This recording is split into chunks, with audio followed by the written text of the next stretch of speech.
Hello learners, welcome to learn on. Learning is on. हमारी BITSAT 2024 series के लिए आज हम बिटसेट के मैथमेटिक्स में टॉप 20 क्वेश्चंस या 20 प्रॉब्लम्स करने जा रहे हैं, जिसमें आज हम पास्ट ईयर क्वेश्चंस करेंगे 2021 के। एक बेहतरीन सवाल है जिसमें हम टॉप 20 सवाल करेंगे। इसका सेकेंड पार्ट हम बाद में करेंगे और उसके साथ हम 2022 और 2023 के भी क्वेश्चंस करेंगे। तो चलिए स्टार्ट करते हैं आज का लेक्चर, जिसमें हम कुछ बेहतरीन सवाल जो PYQs है, मतलब ये ऑथेंटिक सोर्स है। बच्चे कहते थे कि हमें थोड़े डिफ़िकल्ट प्रॉब्लम कराओ, लेकिन नहीं, बिटसेट में आपको टाइम कंस्टेंट बहुत कम होता है, इसके लिए आपको सभी क्वेश्चंस बहुत कम समय में करने होते हैं।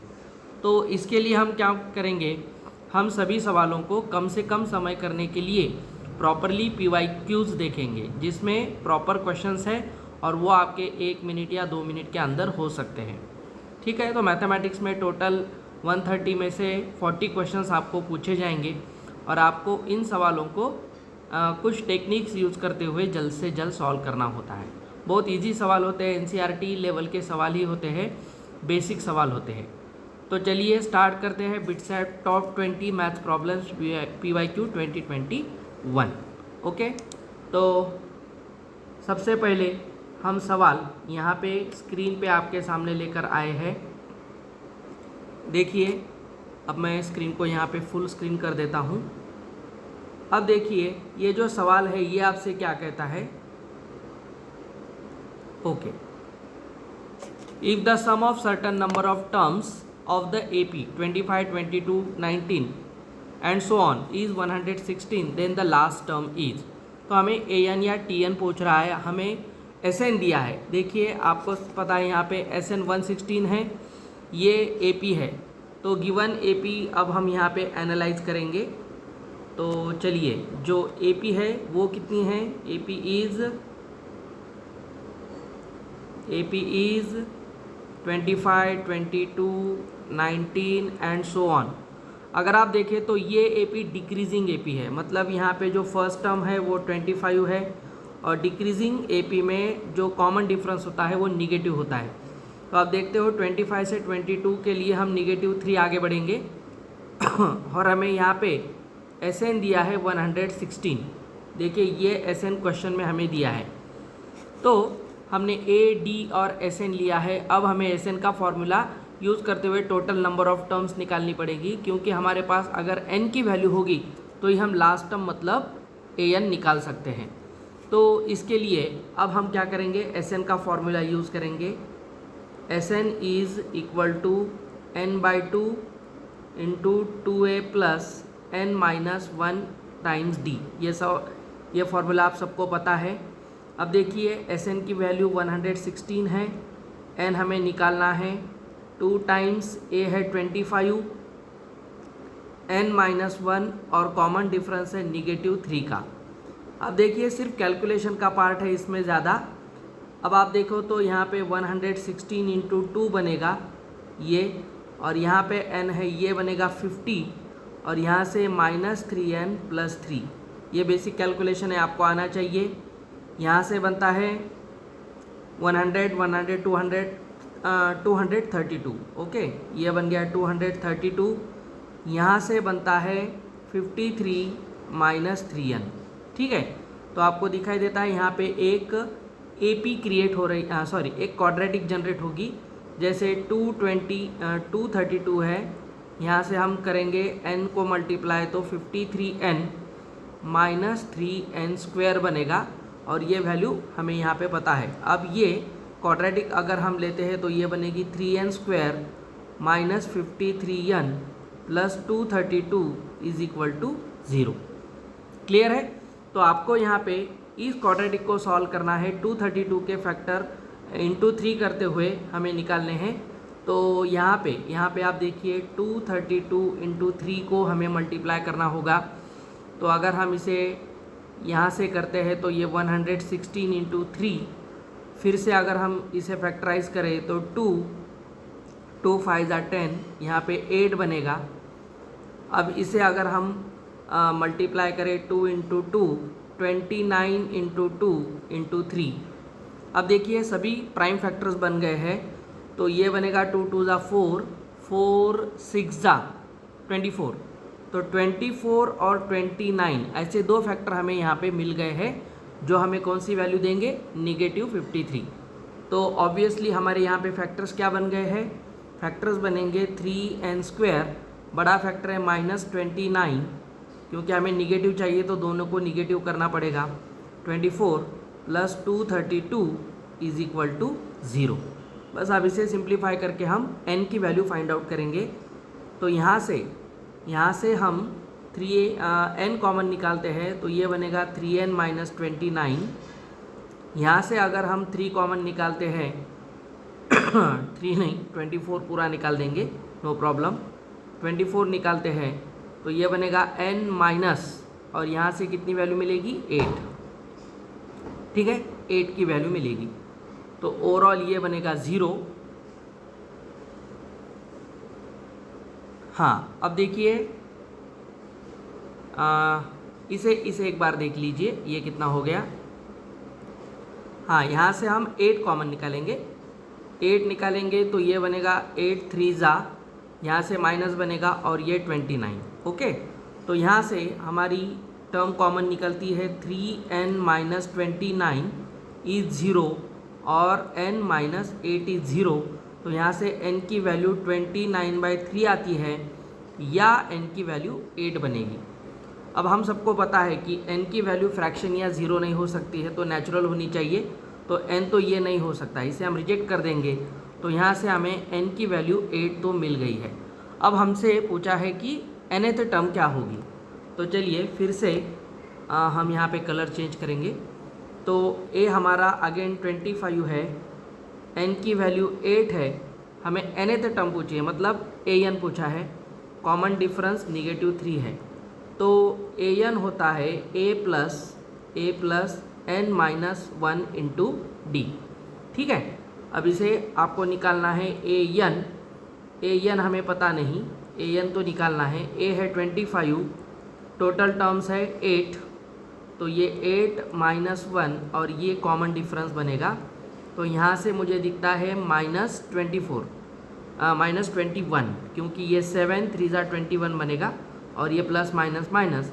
तो यहाँ से हमें लास्ट टर्म यानी nth टर्म मिलती है 4।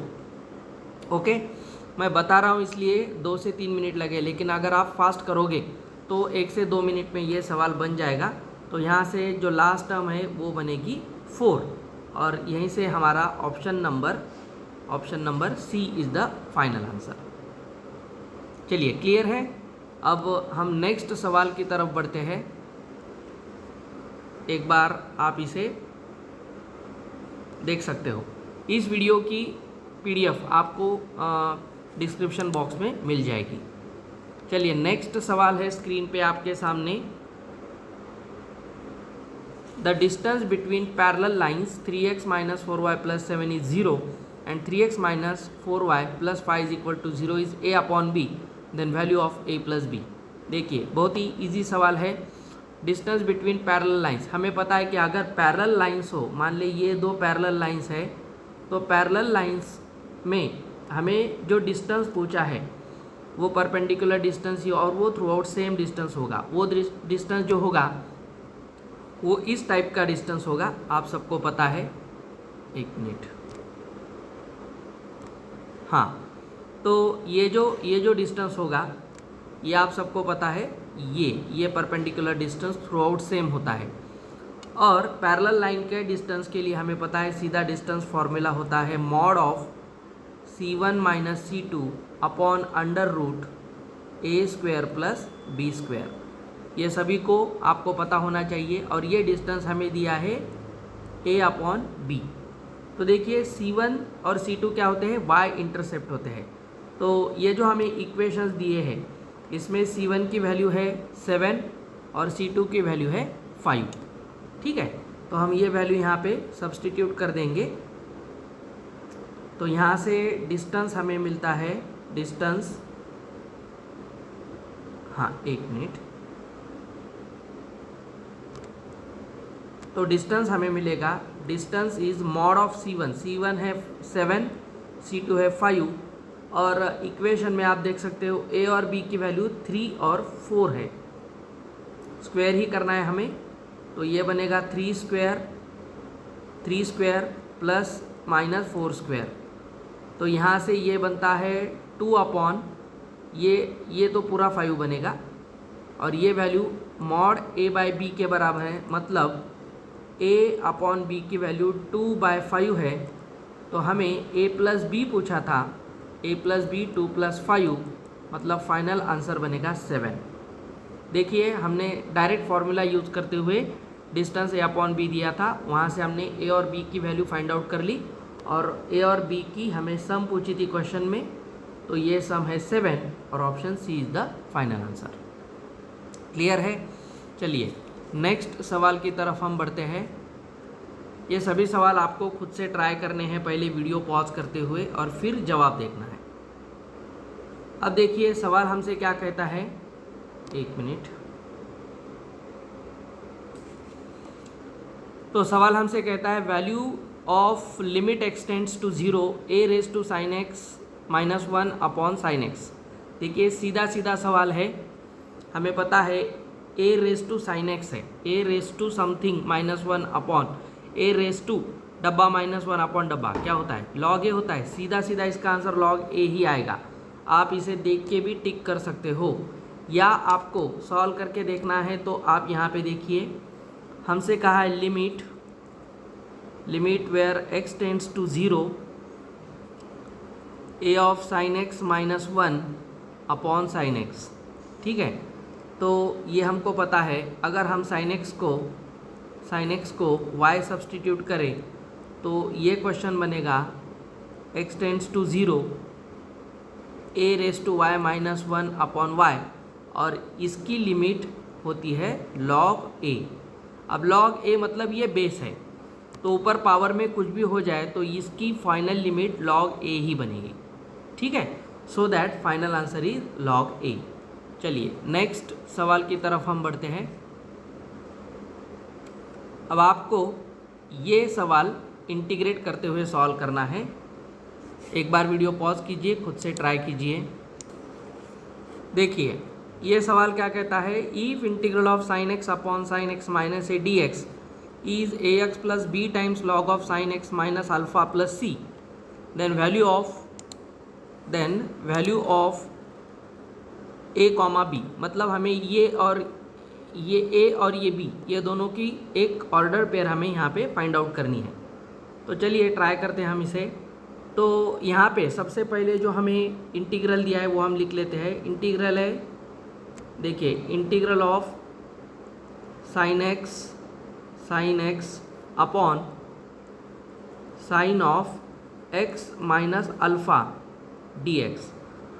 हमें क्या करना है, इसे a x plus b times log of sine x minus a plus c के फॉर्म में लेके आना है। कोई प्रॉब्लम नहीं, हम इसे आराम से लेके आएंगे। हम यहाँ पे थोड़ा सा जुगाड़ करेंगे। देखिए हम क्या करेंगे, ऊपर का जो साइन एक्स है इसे लिखेंगे एक्स माइनस ए प्लस ए। कोई प्रॉब्लम है क्या? नहीं। तो इसके लिए हमें ए मतलब अल्फ़ा लिखेंगे, सॉरी यहाँ पे अल्फ़ा है, ये ए नहीं है। तो हम इसे साइन, देखिए sign x minus alpha plus alpha d x इस फॉर्म में लिखेंगे। तो यहाँ से हमें फ़ायदा क्या होगा, अब यहाँ से ये साइन ए प्लस बी, साइन ए प्लस बी क्या होता है, sign a cos b plus cos a sine b. तो हम यहाँ पे लिखेंगे इंटीग्रल ऑफ साइन ए है x minus alpha sine a cos b, दिख गया आपको, sine a cos b plus cos a sine b. तो ये हो गया साइन अल्फ़ा, और डिनोमिनेटर में sine of x minus alpha हमें दिया है डी एक्स के फॉर्म में। अब देखिए हमें क्या करना है, यहाँ पे ये अब कॉमन बेस हो गया इसके लिए और इसके लिए, तो हम दोनों को बेस यहाँ पे डिस्ट्रीब्यूट करके अगर दे दे तो ये हमें दिखाई देगा integral of sign of x minus alpha into cos alpha by sine of x minus alpha d x plus ये इंटीग्रल हम अब इसे डिस्ट्रीब्यूट करते हुए देंगे, तो ये बनेगा cos x minus alpha into sine alpha upon sine of x minus alpha dx। ठीक है, अब दोनों को सेपरेट कर दिया तो ये यहाँ से कैंसल आउट हो जाएगा और इंटीग्रल बचेगा cos alpha with respect to x dx। ठीक है, प्लस यहाँ से साइन अल्फ़ा बाहर आएगा क्योंकि एक कांस्टेंट वैल्यू होगी ना, ये cos अल्फ़ा भी एक कांस्टेंट वैल्यू है, ये आपको ध्यान में रखना है। और ये साइन अल्फ़ा और इंटीग्रल क्या बचेगा, cos बाय साइन मतलब cot of x minus alpha dx। देखिए सवाल ख़त्म हो गया है। cos अल्फ़ा अगर हम बाहर निकालेंगे यहाँ से ये थोड़ा सा देखिए आप, तो अगर हम cos अल्फ़ा बाहर निकालते हैं तो इंटीग्रल ऑफ dx बनेगा प्लस साइन अल्फ़ा है और cot x माइनस अल्फ़ा का इंटीग्रल क्या होता है, log ऑफ साइन x, और x है x माइनस अल्फ़ा, बाद में आएगा प्लस c। अब पता है cos अल्फ़ा और dx का इंटीग्रल x होगा, ये बनेगा sine alpha into log of sine x minus alpha plus c। अब देखिए हमें सवाल में इसे किसके साथ कंपेयर करते हुए दिया था, इसे हमें कंपेयर करना था ax plus b log of sine x minus alpha. देखिए अब आपको ये दिखाई देगा, तो यहाँ से ये बनता है ax plus b log of sine x minus alpha plus c। अगर आप कंपेयर करोगे तो a हमें दिखाई देता है cos अल्फ़ा के बराबर और b हमें दिखाई देता है साइन अल्फ़ा के बराबर। तो यहाँ से a की वैल्यू बनेगी cos अल्फ़ा और b की वैल्यू बनेगी साइन अल्फ़ा। तो हमें a, b पूछा था, तो वो आना चाहिए cos अल्फ़ा साइन अल्फ़ा। तो ऑप्शन देखिए आपका आंसर आ जाएगा cos alpha sine alpha. Option b is the final answer. Clear है? तो सवाल इजी होते हैं, आपको सिर्फ इंटीग्रेट करते हुए आगे बढ़ना था यहाँ पे। अब देखिए ये एक सवाल है, एक मिनट। सवाल कहता है the eccentricity of the ellipse whose major axis is 3 times the minor axis. देखिए सभी PYQs है तो आपको अंदाज़ा आ रहा होगा कि इजी सवाल होते हैं। इसेंट्रिसिटी निकालनी है एलिप्स की, तो एलिप्स की इसेंट्रिसिटी हमें यहाँ पे लिखनी होगी। कितनी होती है, b square is equal to a square into 1 minus e square. ये फॉर्मूला आप सबको पता है। बस अब मान ले कि ए होगा हमारा मेजर एक्सिस, ए को हम मेजर एक्सिस कहेंगे और बी को कहेंगे माइनर एक्सिस। ठीक है, और हमसे कहा है कि major axis is 3 times the minor axis, मतलब ए जो है ये 3 टाइम्स ऑफ बी है। अब ये वैल्यू हम यहाँ पे सब्सटीट्यूट कर देंगे और हमारा सवाल ख़त्म हो गया है। बस अब इसे कैलकुलेट करना है, तो ये बनेगा b square is equal to a square मतलब 3b का whole square into 1 minus e square. तो यहाँ से b square is equal to 9 times b square 1 minus e square. अब ये बी स्क्वायर तो कैंसिल होगा यहाँ से, तो ये सीधा कितना बनता है यहाँ पे आप देखिए, ये कैंसिल आउट होगा तो 1/9 होगा इधर और ये होगा 1 माइनस ई स्क्वायर। तो यहाँ से ई स्क्वायर की वैल्यू बनेगी 1 माइनस 1/9 जो होती है 8/9। ठीक है, तो ई स्क्वायर बनेगा, ई स्क्वायर इज 8/9 और इसेंट्रिसिटी कभी निगेटिव नहीं होती है, तो ई बनेगा √8/9। अब 8/9 क्या होता है, 2√2, 4 2 8 है ना, देखिए 4 × 2/9, तो यहाँ से 4 का स्क्वायर रूट निकलेगा बाहर 2√2 और नीचे बनेगा 3। So final eccentricity will be 2√2/3, 2√2/3 and that is option C. Clear है? चलिए नेक्स्ट सवाल की तरफ बढ़ते हैं हम। डायरेक्ट सवाल होते हैं। The sum of odd all odd numbers between 1 and 1000 which are divisible by 3। फिर से एपी का सवाल आ गया है। तो सवाल हमसे यही कहता है कि हमें सम निकालनी है। अब सम निकालनी है ऑड नंबर्स बिटवीन 1 and 1000। ठीक है, चलिए देखते हैं ऑड नंबर्स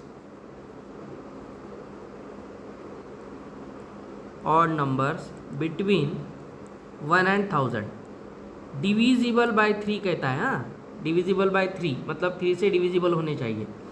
तो 1 से स्टार्ट करते हुए पहला नंबर मिलेगा 3, फिर मिलेगा 6, लेकिन 6 क्या है, इवन है, तो बाद में होगा 9, फिर उसके बाद होगा 15, उसके बाद होगा 21, उसके बाद होगा 27, ऐसे करते करते 999 तक हम जाएंगे। क्लियर है? तो ये हो गए सभी odd numbers divisible by 3 between 1 and 1000। अब आपको इनकी सम निकालनी है तो एसएन का फॉर्मूला लगा देंगे।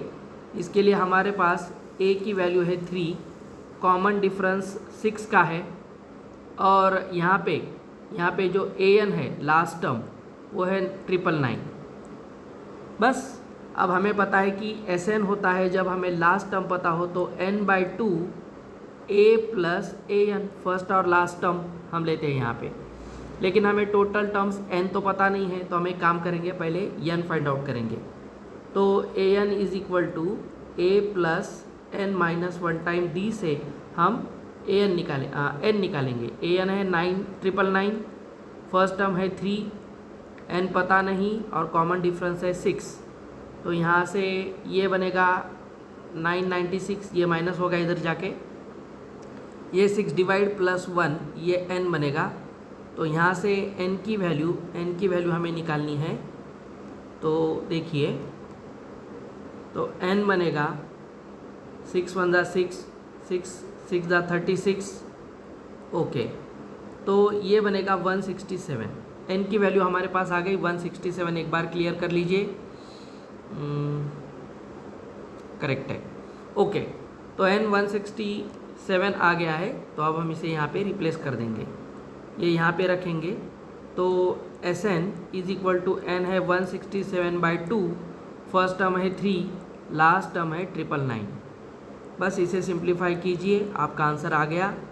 तो ये बनेगा, देखिए 999, 999 में आपको क्या करना है, 3 ऐड करना है, तो ये बनता है 1002। ठीक है, 1002 बनेगा, और यहाँ से ये डिवाइड होके बनेगा 501। अब आपको 167 इंटू 501 करना है, तो यूनिट में 7 बनता हुआ दिख रहा है डिजिट, तो आपको मल्टीप्लाई भी करने की ज़रूरत नहीं, क्योंकि यूनिट का जो प्रोडक्ट है वो 7 इंटू 1 7 बनेगा। तो यूनिट में 7 आने वाली टर्म कौन सी है, सिर्फ यही है। आपको आंसर यहाँ मल्टीप्लाई करने की भी ज़रूरत नहीं, सीधा दिख जाएगा। क्लियर है? चलिए, तो पीडीएफ नोट्स एक बार ज़रूर देख लेना, जिससे आपको इसकी क्लैरिटी आ जाएगी। चलिए नेक्स्ट सवाल हम देखते हैं यहाँ पे, 1 minute.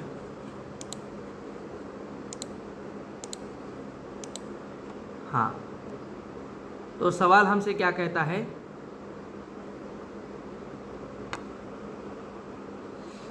How many numbers lying between 999 and 10,000 can be form with the help of digits 0 2 3 6 7 8 when the digits are not repeated. The number of numbers निकालने हमें, जो किन दोनों के बीच में होने चाहिए, 999 और 10,000 के बीच में होने चाहिए, और डिजिट हमें 0 2 3 6 7 8 ही यूज़ करने हैं, और ये सभी नंबर जो है रिपीट नहीं करने हैं। बस, तो सबसे पहले 999 और 10,000 के बीच में कौन से नंबर होंगे, 4 डिजिट नंबर होंगे, ऑल 4 डिजिट नंबर। देखिए, तो all 4 digit numbers between 999 and 10,000, तो वो हमें इन्हीं डिजिट से लेने हैं। तो ये डिजिट कौन से हैं, 0 2 3 6 7 8। क्वेश्चन को अच्छी तरह से समझ लीजिए। 6 डिजिट है, तो हमें उसमें से 4 डिजिट नंबर बनाने हैं। 6 डिजिट में से 4 डिजिट नंबर कैसे बनते हैं, 6 परम्यूटेशन 4। क्लियर है? तो ये होता है 6 फैक्टोरियल। ठीक है, देखिए एन पी आर क्या होता है, n factorial n minus r factorial. तो यहाँ से 6 फैक्टोरियल और ये बनेगा 2 फैक्टोरियल। बस इसे सिंप्लीफाई कर दीजिए तो टोटल नंबर्स बनेंगे आपके। लेकिन टोटल नंबर्स में एक यहाँ पे प्रॉब्लम भी आने वाला है, वो कौन सा आएगा हम देखेंगे। तो टोटल नंबर्स कितने बनते हैं, 6 इंटू 4 इंटू 3, क्योंकि 2 फैक्टोरियल तो कैंसिल हो जाएगा यहाँ से। ओके, एक बार इसे सिंप्लीफाई कर लीजिए, क्योंकि हमारे पास 6 डिजिट है और हमें सभी 4 डिजिट नंबर बनाने थे। ओके 6, हाँ एक इंटू 5 भी रह जाएगा ना यहाँ पे, सॉरी। तो 6 इंटू 5 इंटू 4 इंटू 3 और 2 फैक्टोरियल तो ऊपर नीचे से कैंसिल हो जाएगा, तो ये बनेगा 30 और ये बनेगा 12। तो टोटल नंबर 360 बनेंगे। लेकिन आपको एक ध्यान में रखना है, 360 इसका आंसर नहीं है। क्यों? ऑप्शन में भी नहीं है। लेकिन ये जो हमने सभी नंबर्स बनाए हैं ये ऑल नंबर्स है। इसमें 4 डिजिट नंबर आप जब बनाओगे कोई भी, तो 0 यहाँ पे आ सकता है। इसका मतलब क्या है कि 0 अगर इस प्लेस पे आ जाए तो 4 डिजिट नंबर नहीं बनेगा। इसलिए हमने ये जो पूरी केसेस बनाई है इसमें 0 भी इंक्लूडेड है।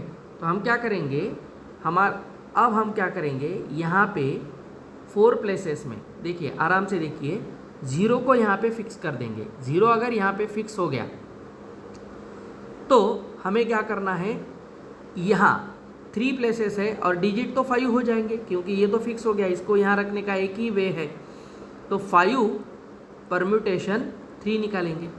तो ये कितना बनेगा, 5 फैक्टोरियल और नीचे बनेगा 2 फैक्टोरियल। तो ये 5 इंटू 4 इंटू 3 बनेगा 60। और ये सब हम क्या करेंगे, टोटल में से सब्ट्रैक्ट कर देंगे और ये हमारा आंसर होगा। सो रिक्वायर्ड नंबर 360 में से 60, जो 0 यहाँ पे आने वाले नंबर है उसे हम सब्ट्रैक्ट कर देंगे, तो हमें पूरे नंबर्स मिलेंगे 9,999 और 10,000 के बीच में, जो सभी नंबर्स यहाँ पे है यूजिंग दीज डिजिट्स ओनली। ठीक है, तो यही डिजिट हमने यहाँ पे यूज़ किए थे, तो आंसर होगा 300 and that is option C. Clear है? चलिए आगे बढ़ते हैं। अब सवाल हमसे कहता है find the value of a such that the sum of the squares of the roots of this equation is least. अब देखिए यहाँ पे जो रूट्स है, रूट्स को हम अल्फ़ा और बीटा मानेंगे। तो हमसे कहता है कि sum of the squares of the roots. Okay, हमें निकालना है sum of the squares of the roots. तो अल्फ़ा स्क्वायर, एक मिनट, हमें निकालना है alpha square plus beta square.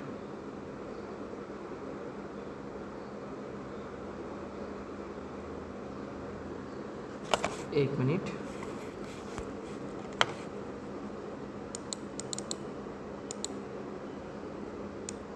हाँ, तो हमें निकालना था alpha square plus beta square. ये क्या होता है, alpha plus beta whole square, और यहाँ से 2 अल्फ़ा बीटा हमें सब्ट्रैक्ट करना पड़ेगा, क्योंकि ये वैल्यू बनानी है। ये आइडेंटिटी आप सबको पता होगी।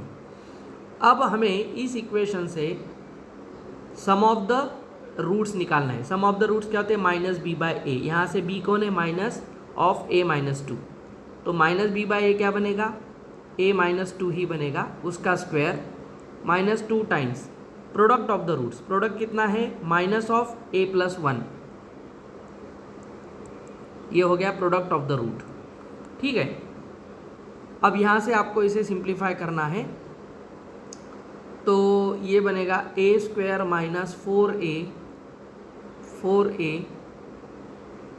Plus 4 minus minus plus 2a minus 2।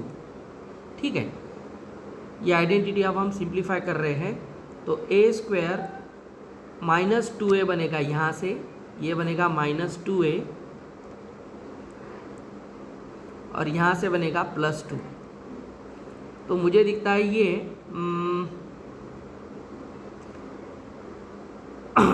अब ये तो परफेक्ट स्क्वायर नहीं है, तो इसे परफेक्ट स्क्वायर बनाने के लिए हम क्या करेंगे, मिडल टर्म को हाफ करेंगे। -2 का हाफ क्या होता है, -1, -1 का स्क्वायर होता है +1। तो हम दोनों तरफ देखिए यहाँ पे ऐसा लिखेंगे। चलिए अब ये परफेक्ट स्क्वायर हो गया, यहाँ पे ये परफेक्ट स्क्वायर हो गया, दिख रहा है आपको? हाँ, तो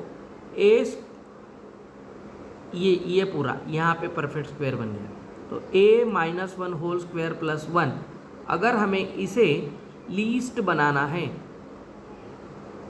ये वैल्यू अगर लीस्ट बनानी है तो इसको क्या होना पड़ेगा, इसको 0 होना पड़ेगा। To make it least a-1 should be 0, तो a की वैल्यू को यहाँ पे +1 होना पड़ेगा। बस +-1 दोनों भी होते हैं, लेकिन स्क्वायर बनेगा तो इसके लिए वहाँ से +1 ही बनेगा। तो option C will be the final answer.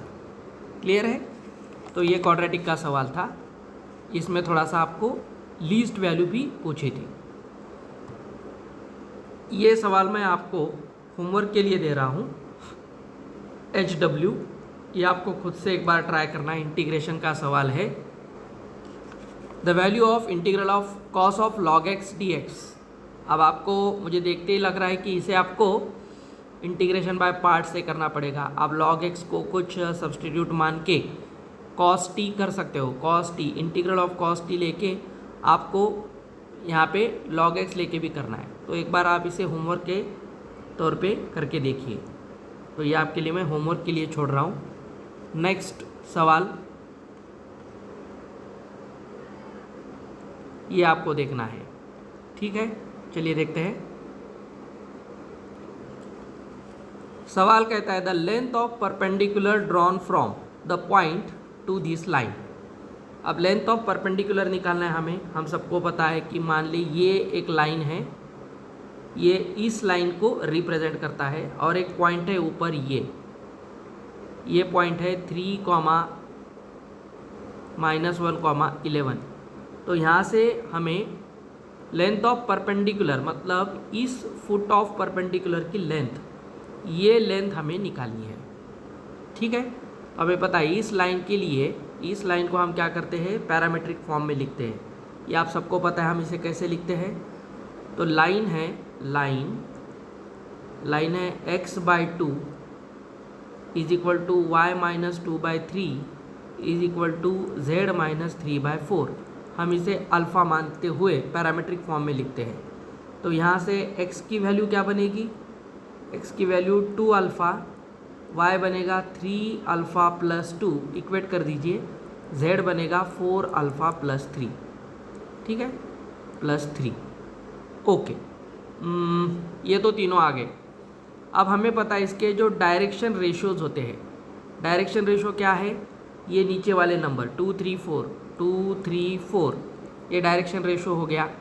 तो आपको ये पॉइंट मिल गया, इस लाइन पे ये पॉइंट हमने एज्यूम कर लिया। तो आपको ये दोनों का, इन दोनों लाइन का क्या करना पड़ेगा, ये आया हुआ पॉइंट और ये ऊपर का पॉइंट, ये दोनों का पोजीशन वेक्टर लेना पड़ेगा। पोजीशन वेक्टर में हम फाइनल माइनस इनिशियल करते हैं। तो यहाँ से पोजीशन वेक्टर मिलेगा 2α - 3। देखिए ये ऊपर से हम ये पॉइंट के साथ ले रहे हैं। यहाँ से 3α + 2 - 1, +2 - 1 तो +1 बनेगा। और यहाँ से 4α + 3 - 11, +3 - 11 - 8, ठीक है, +3 - 11 - 8। तो ये पोजीशन वेक्टर आ गया। अब हम क्या करते हैं, पोजीशन वेक्टर का इसके डायरेक्शन रेशियो के साथ डॉट प्रोडक्ट लेते हैं, ख़त्म। तो हमें क्या करना है, फुट ऑफ परपेंडिकुलर निकालना है, लेंथ निकालनी है। तो लेंथ निकालने के लिए हमें फुट ऑफ परपेंडिकुलर फर्स्ट निकालना पड़ेगा। तो फुट के लिए हम क्या करते हैं, डायरेक्शन रेशियो का 2 × 2α - 3 प्लस डायरेक्शन रेशियो क्या था, 2, 3, 4, इनके साथ डॉट प्रोडक्ट लेते हैं। ये होगा 3α + 1 और 4α - 8, एक मिनट, हम थोड़ा छोटा लिखेंगे इसे। हाँ, ये +3 इंटू 3 अल्फ़ा प्लस 1 है और +4 इंटू 4 अल्फ़ा माइनस 8। ये डॉट प्रोडक्ट हम 0 कर देंगे। बस अब इसे सिंप्लीफाई कीजिए, सवाल ख़त्म हो चुका है। अल्फ़ा की वैल्यू निकालें हम यहाँ से 4 alpha minus 6 plus 9 alpha plus 3, यहाँ से प्लस 16 अल्फ़ा माइनस 32 इज़ 0। यहाँ से आपको अल्फ़ा निकालना है, तो 4 प्लस 9 13, 13 प्लस 16 ये बनेगा 19 alpha minus 6 plus 3 -3 minus 32 -3 minus 32। तो यहाँ से अल्फ़ा बनता है 35/90। ठीक है, बस आप इसे सॉल्व कर दीजिए। अल्फ़ा अगर आप यहाँ पे रखते हो, यहाँ पे, तो आपको XYZ मिल जाएंगे, और XYZ मिल गए तो आपका उसे क्या लेना है, एक बार आप अल्फ़ा की वैल्यू कंफर्म कर लीजिए। यहाँ पे एक छोटी सी मिस्टेक हुई है, ये 3 अल्फ़ा प्लस 3 बनेगा, यहाँ पे 3 अल्फ़ा प्लस 3 बनेगा। ये थोड़ी सी गलती हो गई, तो ये 3 बनेगा। तो ओवरऑल देखिए, हम इसे सिंप्लीफाई करेंगे।